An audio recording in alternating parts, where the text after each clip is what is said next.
and welcome to another episode of TTGN. I'm your host, SirTurtle, and today we're going to be looking at the hero updates in the new patch.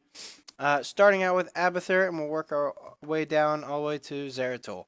So, with Abby, he got a Toxic Nest buff. He got some ult increases, and his ultimate evolution is now a little bit better. So, you still can't use the ult in the Ultimate Evolution, but he now does a little bit more damage, which is pretty nice.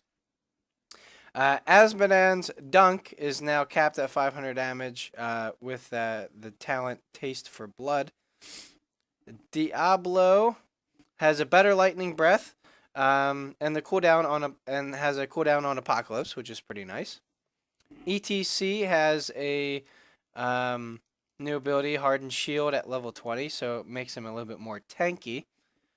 Falstead had got a basic attack buff. His Barrel Roll got a buff, and also his Mighty Gust got a pretty decent buff. So now Falstead is a little bit better. So I'll be interested to see if there's any more Falstead players out there. Jaina got an overall buff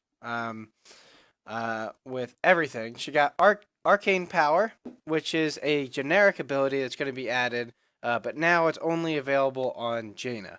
So what the ability does is you activate it to gain 400 mana and 15% spell damage for 5 seconds, which is pretty nice. And all of her abilities actually got a pretty sizable buff, so that's pretty nice as well. Kerrigan's Ultralisk is now similar to Jaina's Water Ellie, so that's pretty nifty. Lily no longer targets holograms and clones with her abilities, which is pretty cool. Murky got a pretty decent buff, so to speak, so I'm kind of interested to see how he plays now. But his ability power is back, but it's a little bit different this time. It resets after he dies. Himself and not, combined with the egg like a full death. So that's interesting. There were some egg changes. The slime now works on unstoppable units, so that's good for taking out golems now. And the pufferfish got a buff too, so the casting time of that is reduced. Nazebo got some debuffs on his trait and buffs on his E ability and his Gargantuan, which is pretty nice. Gargantuan is now not an idiot, thankfully. Well, hopefully, rather. I got some sizable buffs as well, which is kind of nice. And there's been a Ravenous Spirit change as well in damage.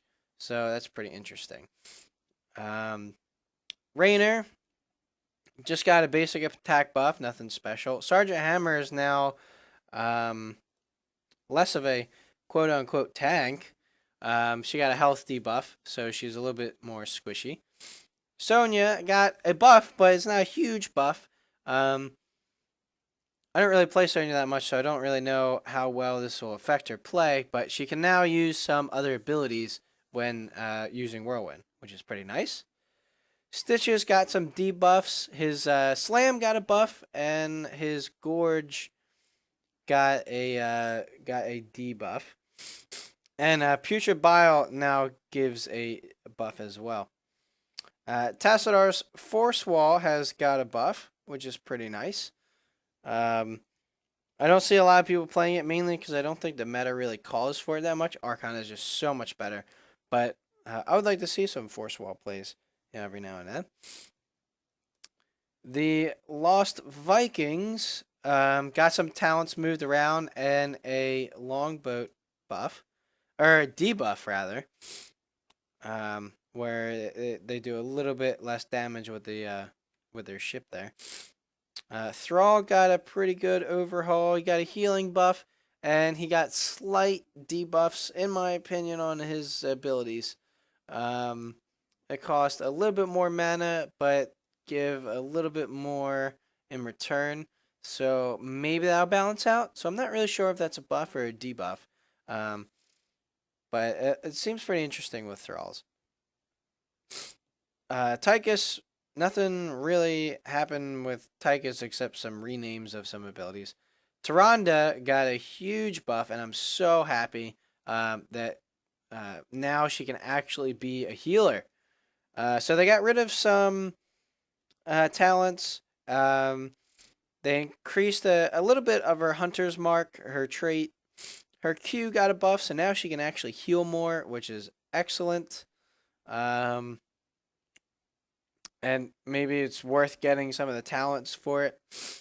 Some talents have been moved around, and her E got buffed as well, her Lunar Flare, which is excellent. So I'm so happy that they did this. Hopefully she'll be even better than she already is, because she's one of my favorite characters. Uther also got a major overhaul. He got some talents removed and some new talents added. He got a basic attack buff. His trait is now completely different. So when you go into your Eternal Devotion, you no longer can attack people. You can only heal them with this Flash of Light ability. And then at level 20, you get Redemption, where after your Eternal Devotion ends, you spawn with 50% health where your character is. So that is really ridiculous. So, really interested to see how this will change the play of Uther. His Q ability got some buffs, so now he heals a little bit more. Also, some of his talents got moved around in there as well. His W ability got a new talent, Boundless Conviction, which increases the length and width of his Holy Radiance by 40%, which is pretty good. And his E got an overall buff as well. So Divine Shield got a buff, and Divine Storm actually got a slight debuff as well. Vala got an overall debuff, which kind of sucks, but you know, we'll see how that turns out in the meta. And lastly, Zeratul got a Singularity Spike debuff and some increases in visuals to Void Prison. So that's it for the patch and the hero updates. They did a huge update with the Sylvanas patch. So thank you guys for watching, and I'll see you guys next time.